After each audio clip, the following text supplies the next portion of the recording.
What is this place? Somewhere long forgotten by everyone. It used to be a grand building. Now it's nothing more than a pile of rubble. No one comes here anymore, nor does anyone care about what once happened here. Although, this place does have something to do with the story I'm about to tell you. It was before I became a harbinger, and before Linny and the others joined the House of the Hearth. Due to certain events, I first killed Clairvy and then her mother. And You were the one that killed Clairvy? Patience now. Allow me to explain Clairvy's side of the story first. I'll start from the beginning. Clairvy was 6 years old when she was brought by her mother, Crucibina, to live in the House of the Hearth. From the outside, it seemed like a fairy tale. A thriving family made up of kind adults and friendly children. Crucibina was the knave at that time, and the House of the Hearth was under her control. She was Clairvy's mother by blood, but she was also the mother to all the children in the house. Clairvy was happy here, for a time. But she quickly realized that being part of this family wasn't a fairy tale at all. It was a kind of purgatory. Purgatory? Exactly. The House of the Hearth takes in war orphans from all over Tevat. But as for how to raise them, that depends entirely on the person in charge. Crucibina came up with a novel idea. She would teach the children to fight, force them to duel each other, and then crown as the king of the house the child who proved themselves most worthy of inheriting her title. It's difficult to estimate the number of children who died or were maimed in the process. There's little I can say about the ones who died. The ones that emerged with permanent injuries, on the other hand, well, they still served a purpose. They would be handed over to the doctor to be experimented on, or sent away on dangerous missions. Nothing more than tools to be used and then discarded. So those were the experiments Clairvy was talking about. But what actually happened to her? You said that Clairvy was Crucibina's daughter, so if Clairvy tried to convince her to stop what she was doing, Crucibina probably would have listened, right? Despite being Clairvy's mother, Crucibina cared little for her daughter. She forced Clairvy to join the House of the Hearth only as a means to demonstrate her own impartiality as a mother, to prove that she treated all her children equally. Clairvy did try to convince her mother to change her ways, but it was to no avail. After her efforts failed, the only other option was to rise up and try to fight back. Unfortunately, the other children had already been thoroughly indoctrinated into the illusion of happiness Crucibina had created. Of course, there was one exception.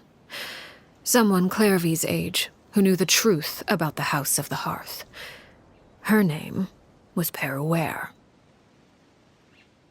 Wait, the friend that Clairvy mentioned? Friend, huh? I suppose we can call her that for now.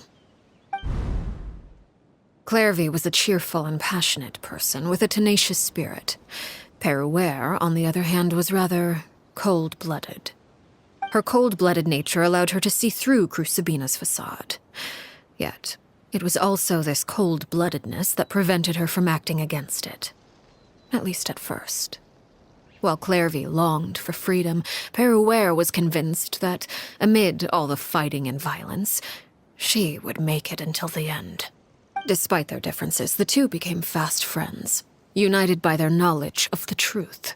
Clairvy told Peruere that she hoped to create a real family, where no one would be killed or sacrificed. There may have been a certain naivete to her ideas, but Clairvy proved her determination many times over. She tried countless times to run away, ask for help, or expose the truth. But her efforts only earned her beating after beating. Even with her body racked with pain, she would still stand on her tiptoes and open the window at night. She and Peruere would look out at the moon together, a fierce longing for freedom shining in her eyes. But one day that light simply vanished. Oh no. What happened? Her hopelessness resulted from a culmination of things. 10 years had passed. 10 years worth of failure after failure. She and Peruere weren't children anymore, but finding any chance to escape still seemed as hopeless as ever. It was during this time that Peruere suggested a new plan. If escaping was out of the question, why not take down the very person sitting on top of this throne of lies? Mother, her Clairvy rejected that proposal. She claimed that, as a famous harbinger, Crucibina possessed an unimaginable amount of power. Trying to kill her would have an incredibly low chance of success. Clairvy never gave another reason, but Peruere could see it written all over her face. Clairvy still thought of Crucibina as her mother. Killing her own flesh and blood was a line she couldn't bring herself to cross. If she couldn't escape and fight back, then only one option remained. Precisely.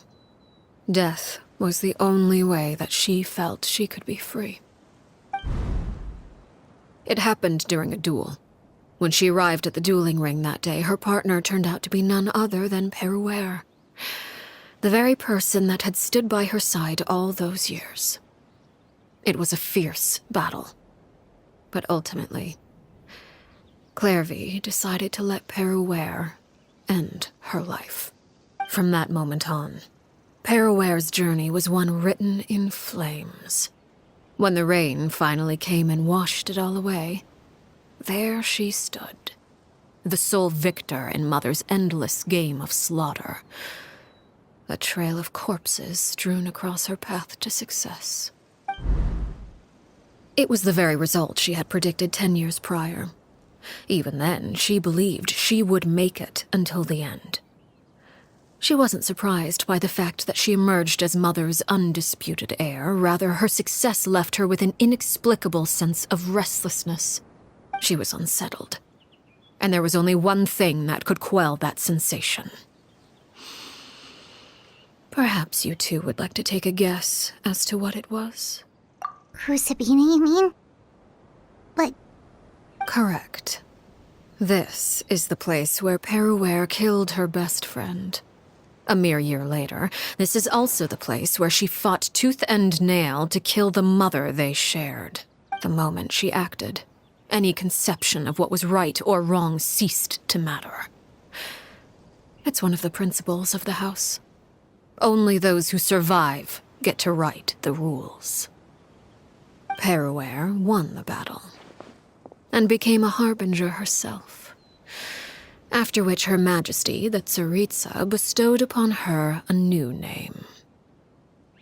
Arlecchino. So the Perry Clairvy was talking about... It was you all along. You're Peruere. Arlecchino is just a name you got later. I left that name behind long ago. I must say, hearing it now, does bring back memories. After I defeated Crucibina, the moniker of Mother died with her. I chose to forego the title she called herself and even chose to give up my own name. I rebuilt the House of the Hearth under a new identity. Not only as Arlecchino, but as father.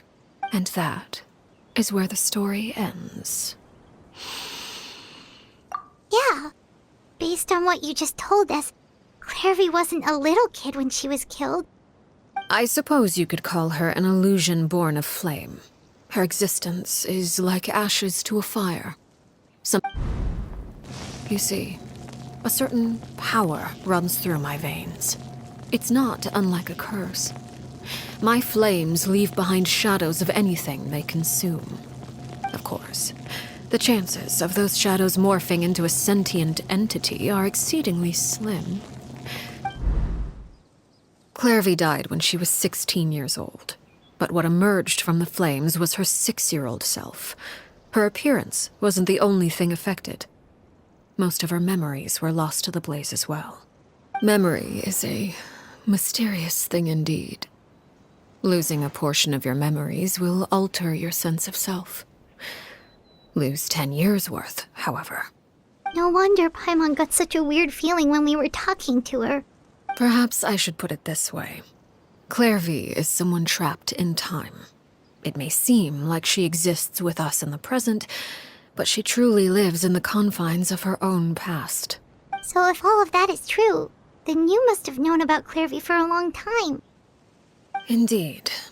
She's a rather volatile and unstable entity. Sometimes she would look after the children.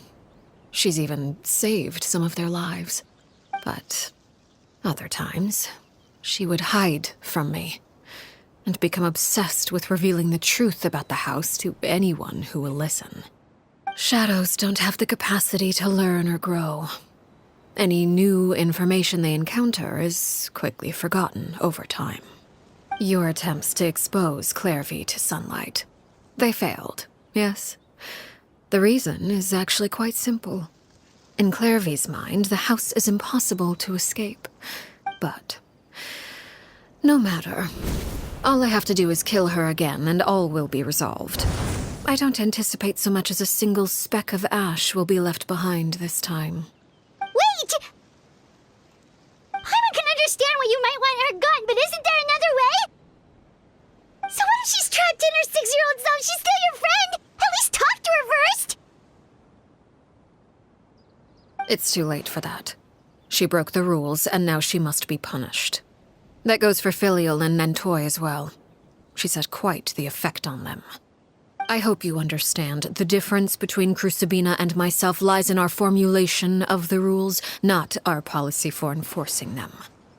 Upholding the rules without question is a trait we both share, because that is how a household should be run.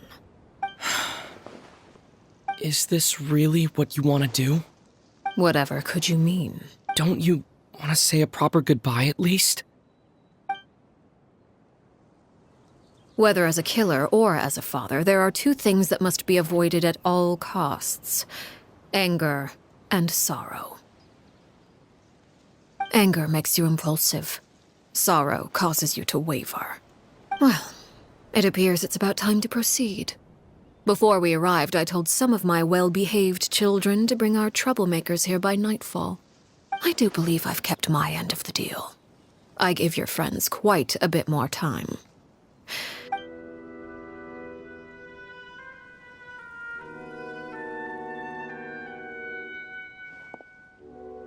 Here they are, Father.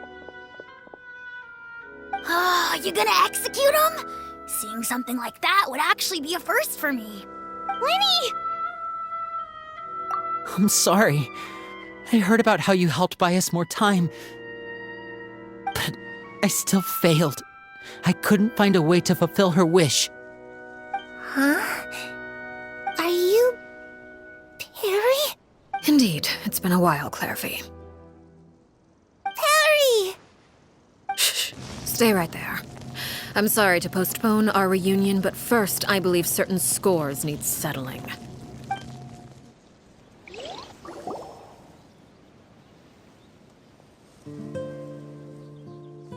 Father, let me explain. Out of my way. Father! You chose to conceal a threat to the house.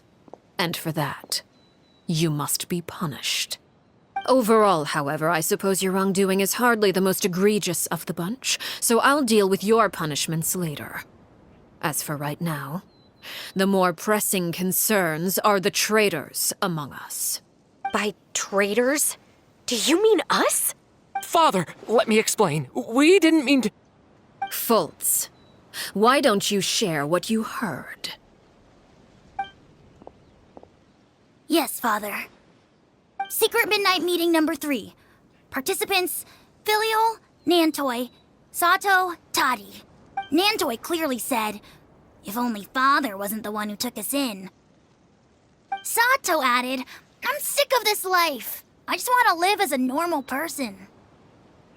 Filial was the worst of them all. She called us crazies and said a bunch of mean things about Father. I did not! You're lying! Fultz is trying to frame us. It's not like I'm the only one who heard those things. After that, you and Toddy and a bunch of other people started talking about Clairvy. You were using all those things Clairvy brought up as an excuse to question Father. We're birds locked in a cage. The only way out is to destroy it. That's what you said, wasn't it? You little. You just want me gone, don't you? What did I ever do to you, huh? And you, Sheplo, have you forgotten who stood by your sickbed, watched over you, and changed your dressings? Come on, let's hear it then. What? You're wrong, Filial. We don't want you to die. You're our family. Liar. You wouldn't be doing this if that were the case. So why? Why have you backed us into a corner? We all live in the House of the Hearth. You know the type of work we do, Filial. A single betrayal can cost dozens of us our lives. It's not like it's never happened before. That kind of thing is hard to forget. That's why the House of the Hearth cannot tolerate any form of betrayal. Ever since we came to Poisson, you've had 7 secret meetings. A lot of the things you talked about really crossed the line. You've been spying on us for half a month? Wait a second. Now that I think about it, the move to Poisson was just a way to make it easier to spy on us, wasn't it? Because we were all in one place. Filial, Nantoi, I'm sorry. I owe you both my life. I owe Clairvy too. If it weren't for all your help after I got poisoned, I wouldn't be standing here today. If this were any other situation, I would do anything to repay that kindness, even if it cost me my life. But rules are rules. I'm sorry. My hands are tied. Why?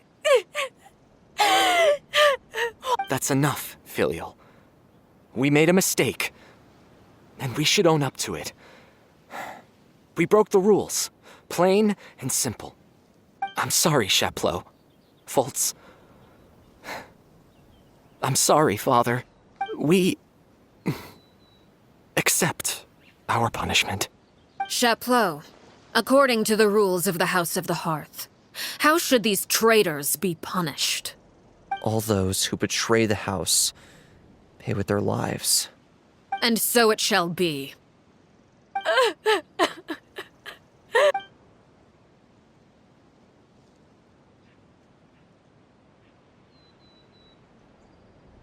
Father, please wait!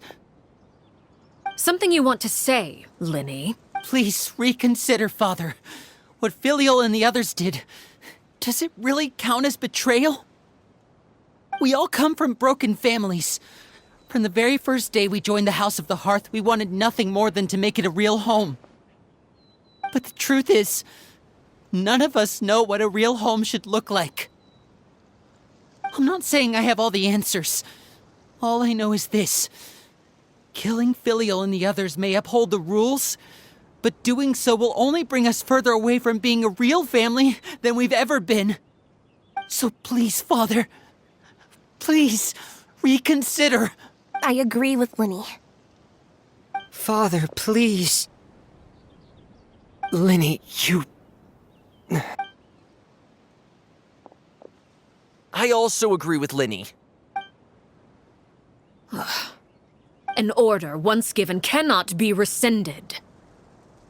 However, given the extent of your determination, I suppose we shall have to go about this a different way. Our weapons? Father, are you referring to a duel? Precisely. The rules of the house will not be altered. Traitors must be punished. However, resolving disputes with a duel is also one of our rules, one that also applies to me. Demonstrate a sufficient showing of strength, and I shall offer a concession. Wait. Beat Father in a duel? Impossible. Father is way too strong, even for Lenny.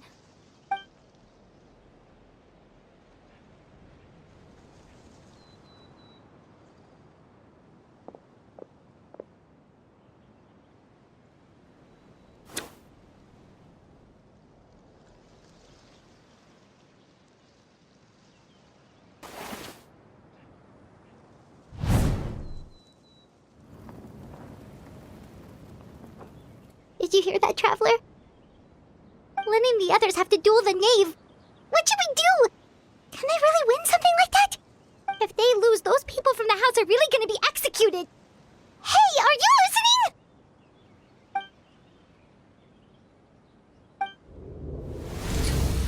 Don't you want to say a proper goodbye at least? Anger makes you impulsive. Sorrow causes you to waver.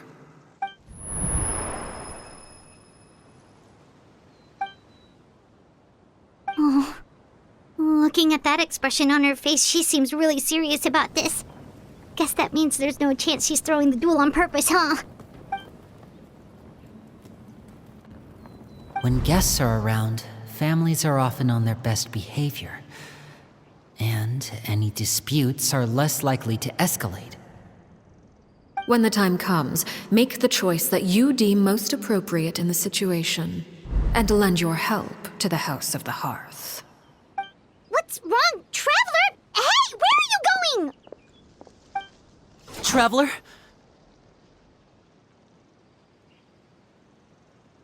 You're asking to join the duel against the knave? I'll allow it. We do have a ready-made dueling ring at our disposal, after all. All I would advise is this. Keep a firm grasp on your weapon, and give it your all. Any less, and you may just lose your life.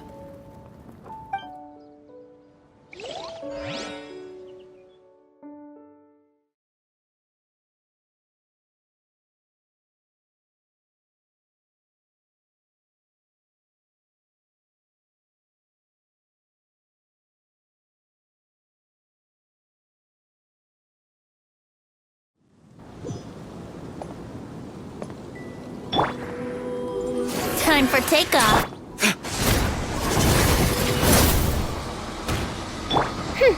By royal... Is it my turn now? Burn! Watch out for Father's movements!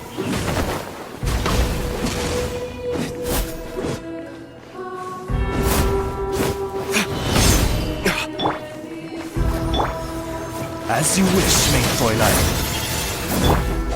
Is it my turn now? With these rising flames! You alright?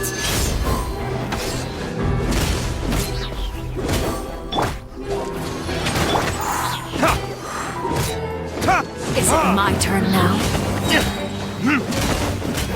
Burning tears? Now that's more like it. I really have to draw my blade. Then... Is it my turn now?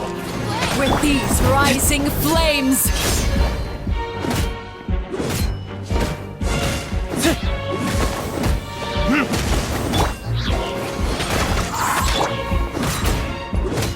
Now's our chance! Is it my turn now? Think you can get away? With the fall of darkness, destruction shall rise. Have a taste of purgatory. Over here!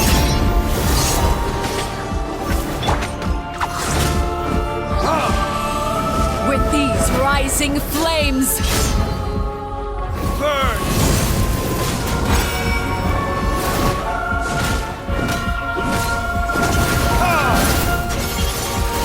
Getting here!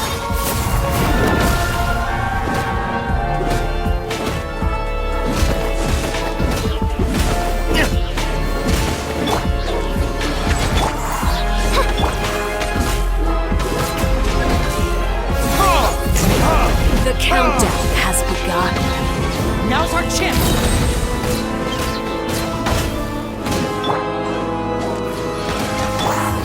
Verdict is... Is it my turn now?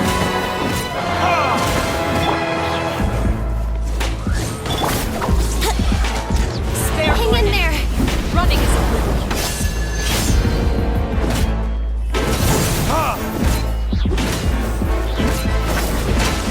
Brace yourself. Is it my turn now?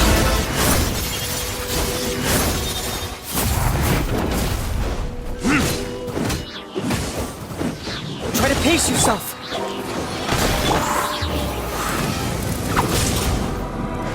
Spare your energy. Running is of little use.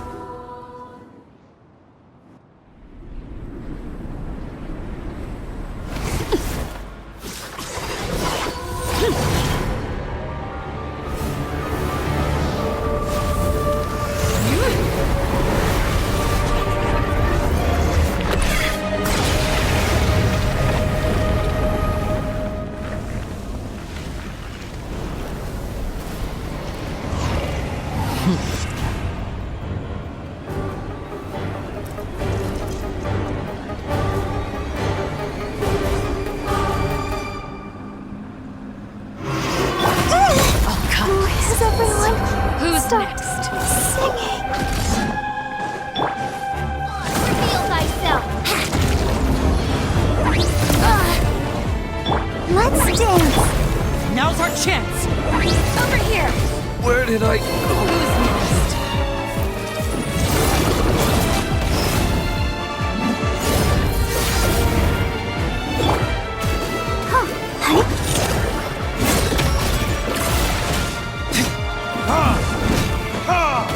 Watch out for Father's movements! Look out!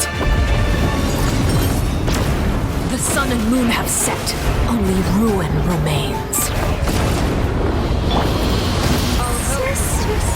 Who's next?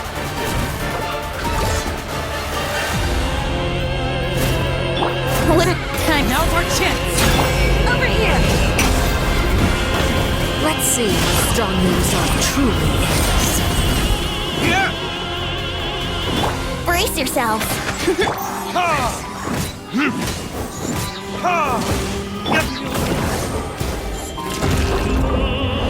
Watch out for Father's movements! Look out!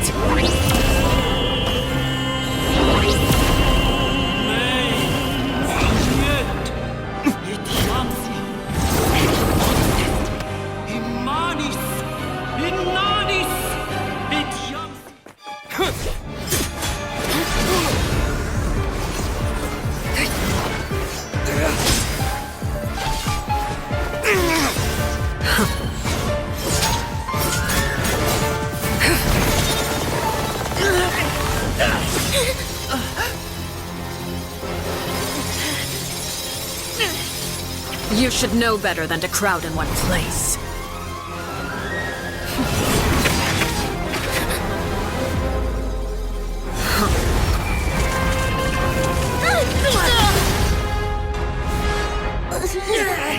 Oh, I know. No! I'm sorry, Father!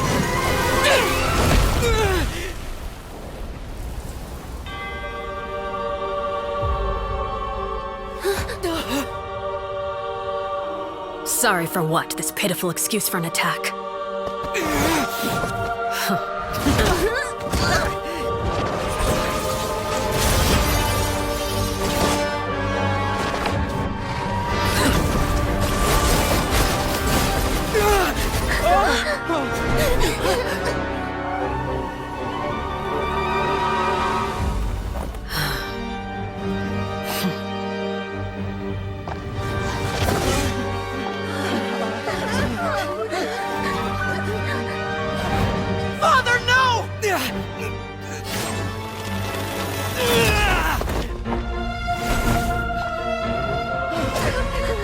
Made it out, did you?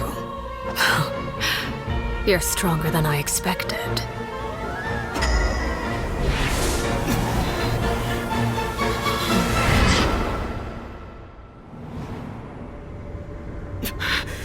A crimson moon? I can't move.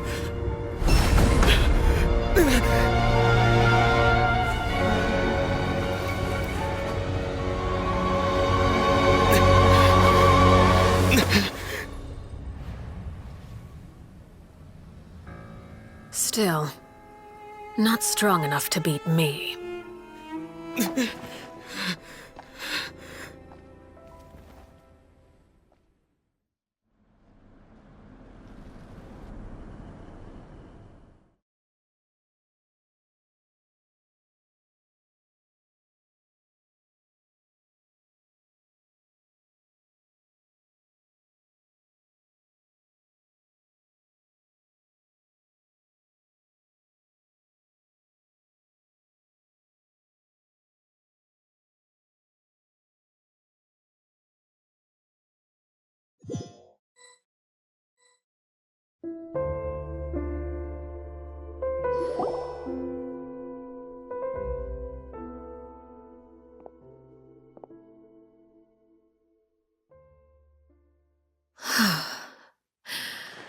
I believe we can end things here. It's not often that we get to enjoy the company of guests, after all. Brother, are you alright? Lenny, Given that I am the victor of this duel, as agreed, the punishment stands. No! I never thought things would end like this. However, everyone involved in the duel demonstrated a remarkable level of strength and determination. In light of this, Elwar, the bottled flames I gave you for safekeeping. Do you... Yes? I wasn't sure what they were for, but I've kept them super safe. I didn't lose a single one. Wonderful. Then, in just a moment, I'll have you administer them. Bottled flames? Indeed. They're the product of a secret experiment. Under certain special circumstances, flames can be extracted from my person and preserved. Once ingested, searing pain will spread across every inch of your body. No harm will come to you physically, but your memories will be burned away. If you can withstand the pain. When you awake, you'll have forgotten everything you know about the House of the Hearth. In other words, administering this concoction will kill the version of you that grew up in the house and give you a new identity.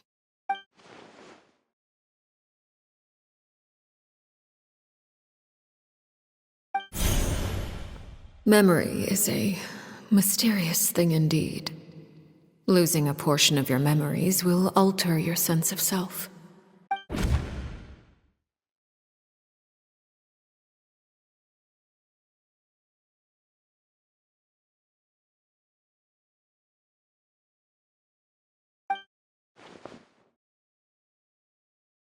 So, you're just letting us go, Father? You misunderstand. Memories are extremely important. Once consumed by flame, the version of you standing before me will die, and our secrets will die with you. Even so, I won't have to live in fear anymore. I'm sorry, Father. I'm sorry I let you down. But I really... Don't cry, Filial. You haven't left the house yet, so there are still rules to be followed, yes? Remember what I taught you. Anger makes you impulsive, sorrow causes you to waver. Don't let yourself be controlled by your emotions. Of course. I'll remember. Dry your tears, and go pursue the life you really want. yes, Father. Chaplot, Foltz, Elwar, take them back to Poisson. And bring Linny and the others as well. I prepared 3 extra vials of bottled flames. As for whether to take them, the choice is yours. Goodbye, children. The next time we meet, I will no longer be your father. Thank you for all you've done for the house. I hope you have bright futures ahead of you.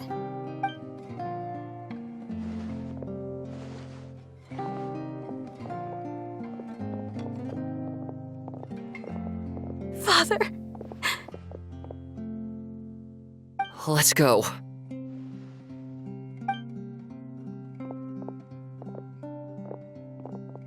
Here, grab my arm, Linny. I'll help you walk back. Thank you.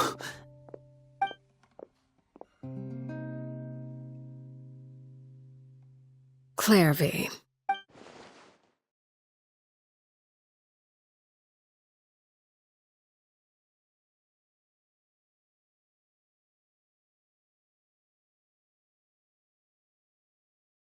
Can we talk now?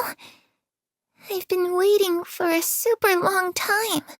You really are Perry, aren't you? I haven't seen you in so long. How come you're all grown up? Wait, did I somehow travel to the future on accident? Or am I dreaming? What a long dream. Neither. You died, Clairvy. That's what happened. You could have at least sugarcoated it a little. Look, she's done speechless. Oh. Okay then. Huh? That's it? You accepted it just like that? Yep. If that's what Perry says happened, then I believe her. Perry wouldn't lie to me. Plus, I don't really need to know why I'm like this. I'm more curious about what happens in the future. If you're a harbinger now, Perry, that means Mother is gone, isn't she? Can you tell me about it? I want to know what happened to her. And to me. You never stopped trying to defy fate. At first, no one believed you.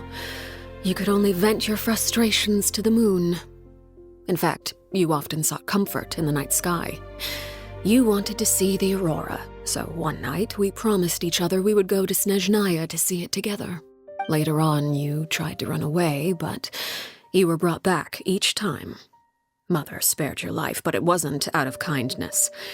Instead, she decided to make an example of you by slowly torturing you over time. Still, you never gave up. Mother hoped that through ruthless duel after ruthless duel, she would be able to crown an ultimate victor among the children she raised. But you called on everyone to unite, to fight to a draw in order to reduce casualties. Your efforts may have only delayed the inevitable, but still. You tried everything you could think of, but every attempt ended in failure. Still, you never turned your sword on Crucibina, and you never turned it on me. For the last 16 years of my life, I've done everything I can to fight for freedom. But now, I realize that the only freedom I truly possess is the freedom to choose to die. I never imagined I would say something like that. I must have been feeling really worn down. But somehow, I still think I understand. According to Mother's plan, only one of us was going to make it until the end. And I always hoped that person would be you. If I could do it all over again, I still don't think I would make a different choice.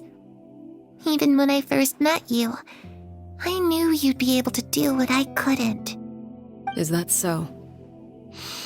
Even now, I'm not sure I truly understand what kind of freedom you were trying to pursue. But as the head of the House of the Hearth and as the children's father, I've tried to give them the most basic of freedoms. The freedom to choose their own fate. It's something I discussed with the Iudex of Fontaine. The children who want to leave the house will have their memories wiped clean of all secrets pertaining to the organization. In return, they will be allowed to live a normal life in Fontaine without being prosecuted for their past. Of course, I won't simply hand freedom to them on a silver platter. They have to fight for it and prove themselves worthy of it.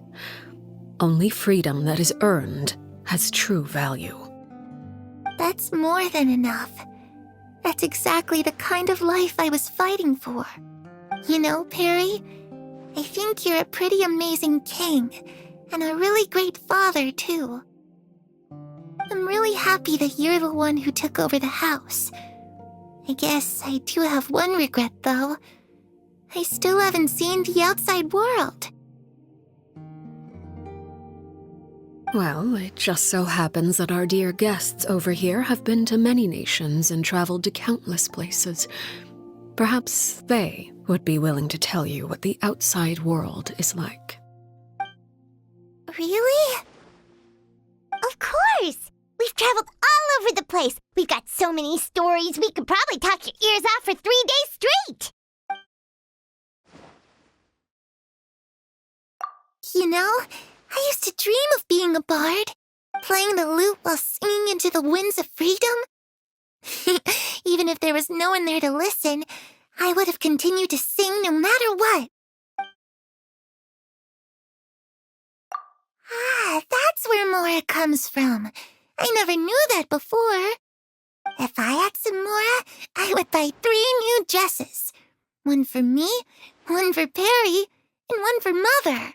It's just too bad Perry doesn't like wearing dresses. And Mother, well, she probably wouldn't accept something like that either. I guess I'd just have to keep them all for me then. Those yokai you mentioned. I once saw a drawing of this one guy with horns on his head and a super scary face. Are there any yokai like that? Oh, sounds like you're talking about an Oni. Yep, we've met one, and let Paimon tell you. I was always too afraid to skip Mother's fighting lessons. But at the academia, I bet you could do all sorts of secret things in class. Things that have nothing to do with studying. I'm just kidding. Being able to study whatever you want without having to fear for your life.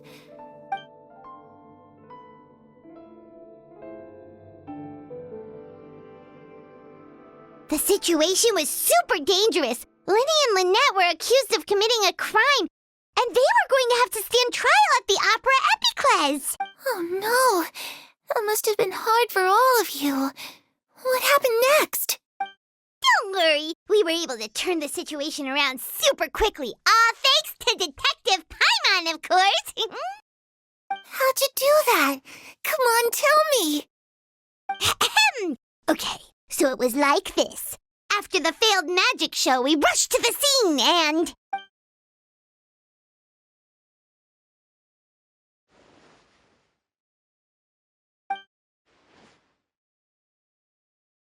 Shadows don't have the capacity to learn or grow.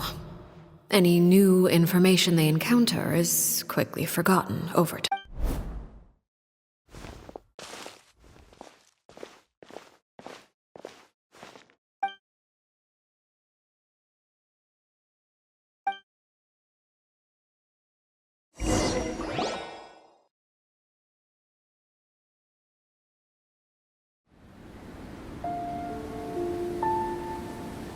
Clairvy, you've worked tirelessly from the shadows to overthrow the House of the Hearth. Now, by my authority as the Knave, I shall announce how this matter ends. You are hereby expelled from the House of the Hearth. You are no longer tied to this place, nor are you bound by its rules. You're saying that I can finally leave? I get to experience the outside world as well?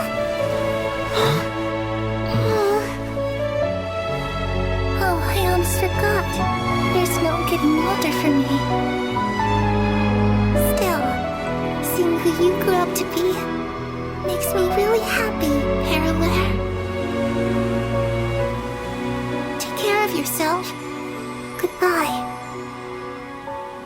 May we meet again someday.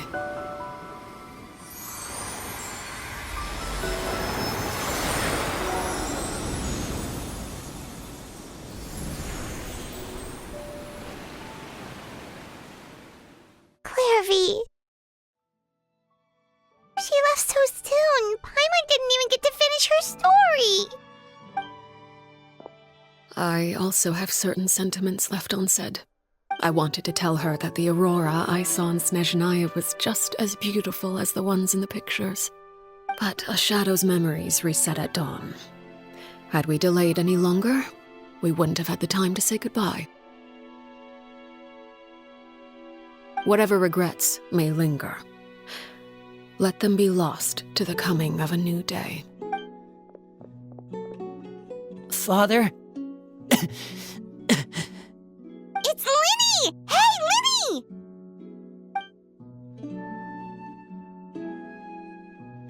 What is he doing back here? Let's go check it out.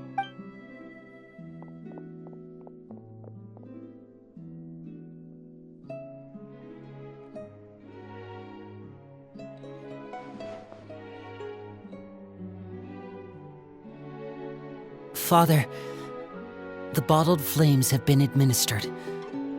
Filial and the others have left. And you? Thank you for giving us that choice, Father. But we never wanted to leave the house. It's the only home we've ever known. Lynette and Fremine feel the same way. They're recuperating back at the Hotel Bouffe d'été. But I decided to come back and tell you where we stood. I'm sure you're well aware of the expectations I have for you. I want you to follow in my footsteps and become the next king of the house. Yet you seem to have different ideas. I must admit, I'm rather surprised by your decision to stay. There's nothing wrong with choosing to live a quiet life. Leading this organization is a heavy responsibility, one not so easily carried by someone forced onto the throne. I just never understood what you saw in me. What made you believe I was deserving of that throne? You're brave, talented, and, most importantly, you cherish your family. You would do anything to protect them, even if it costs you your life.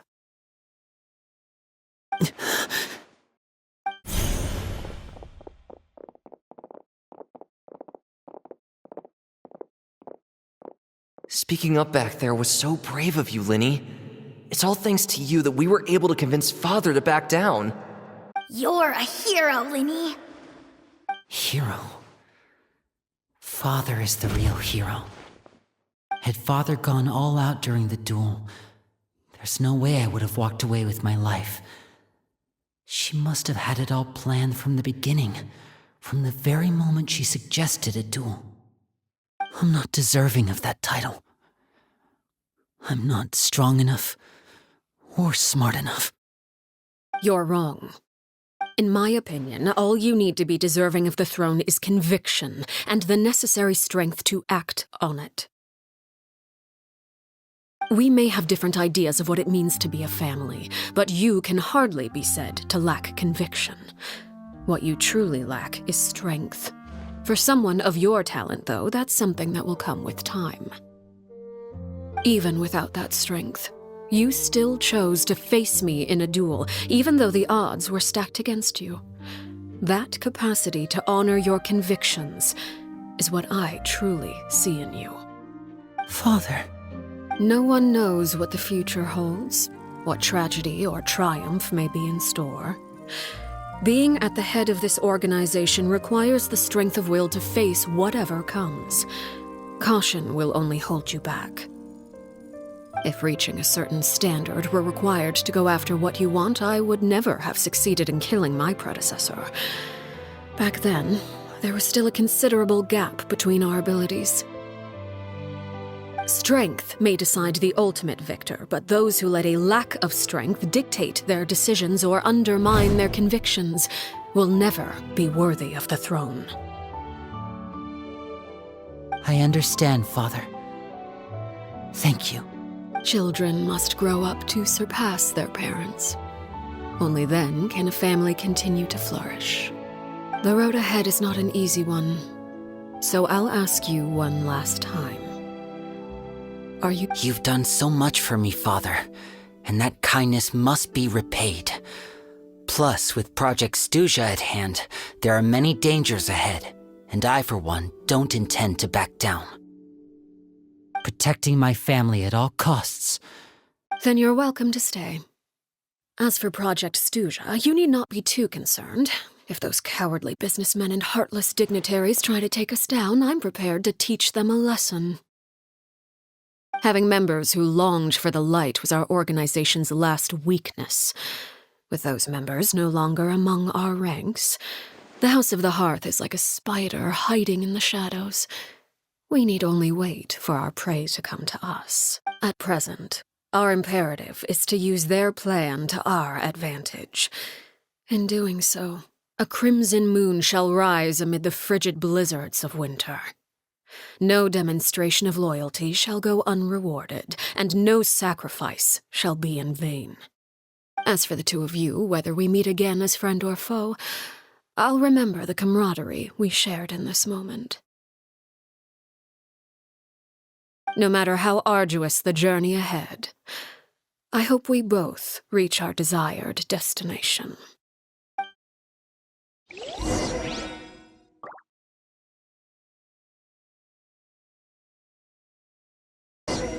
Didn't Linny say that Lynette and Fremine were recovering at the Hotel Bouffe d'été? Oh, Paimon wonders how they're doing. Maybe we should go check on them.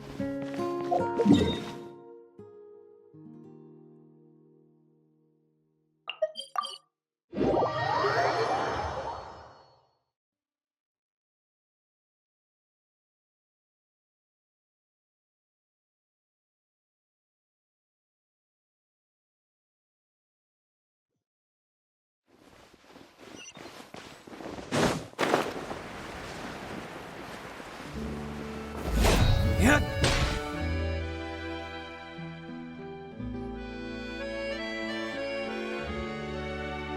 Lynette? Fremine? How are you feeling? Much better. Whew, what a relief. What about you? Are you feeling alright?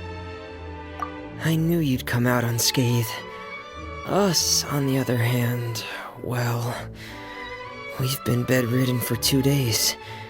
Oh, and I wanted to ask, is Clairvy... Linny and the other members have left Poisson and returned to the House of the Hearth. According to him, there haven't been any more sightings of a spirit roaming the house. I see. I'm glad. Father came to check up on us 2 days ago and told us about what happened with Crusabina and Clairvy. Actually, I've met Crusabina before. Wait, what? You've met the former knave? Crusabina died a year after Clairvy. It was during the year between their deaths that I joined the House of the Hearth. Crusabina had an extremely cruel and radical way of doing things. While she was alive, the atmosphere in the house was suffocating. When I joined, though, the experiment she valued so much had already come to an end, and all the people involved, dead and injured alike, were gone. Crusabina never talked about the past with us newcomers. A couple of months after I joined, Father killed Crusabina and burned all her files. With that, the names of all the people subjected to her experiments, Clairvy included, were lost to the flames. Father took in Lenny and me a couple months after that, but she never mentioned anything about Crusabina or Clairvy. It really seems like something she was planning to keep to herself. The last time you talked to her, did she mention why she kept it a secret for so long? She said she didn't want us to be affected by the darkness of the past. She was worried we'd develop a false sense of gratitude towards her if we knew. The foundation of a family should be free of any corrupting influence. Whatever happened in the past, it has nothing to do with who we are now. And that's what Father told us in the end. But I still thanked her for everything. It was only after hearing about what Crusabina did that I finally realized how insignificant our lives could have been. If Father hadn't taken over the House of the Hearth, I probably would have already... Father rarely brings up the fact that she saved us. She doesn't believe that being indebted to her should be what ties us together. But even if we didn't owe her anything, we would still choose to stay. We may have arguments or times when we feel wronged. Some people may even choose to leave. But Whether the path before us is bathed in sunlight or shrouded in shadow, we'll follow Father wherever she chooses to go. So I wanted to say thank you for helping us make it through this crisis. Without your help, we could have lost a lot more along the way. Oh, we didn't do anything, really. Of course, you're welcome anytime. Are Filial and Nantoy okay? I actually saw them at a cafe this morning. They didn't recognize me. From what I could tell, they were drinking coffee and talking about one of the operas that started running recently. They seemed happy. If I had to take a guess, I would say they finally found the kind of life they owe.